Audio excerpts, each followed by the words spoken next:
नाजरीन, हफ्ते में 2 बार अनार खाने से मैदे की सफाई हो जाती है और जिस्म नया खून बनाता है। सब्ज़ चाय रोज़ाना पीने से मोटापा कम हो जाता है।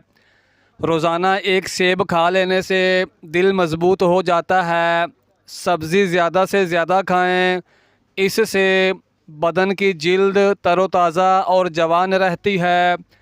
सारी ज़िंदगी ब्लड प्रेशर नॉर्मल रखना है तो कद्दू खाया करो। गर्म पानी से नहा लिया करो, इससे दिमाग की रगें मज़बूत हो जाती हैं और दौरान खून नॉर्मल हो जाता है। जो दोपहर को रोटी प्याज के साथ खाएगा वो बुढ़ापे में भी कमज़ोरी महसूस नहीं करेगा। खाने में ज़्यादा बड़ा गोश्त खाने से दिल की नालियाँ बहुत जल्दी सिकुड़ जाती हैं।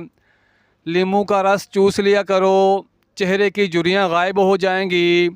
शाम को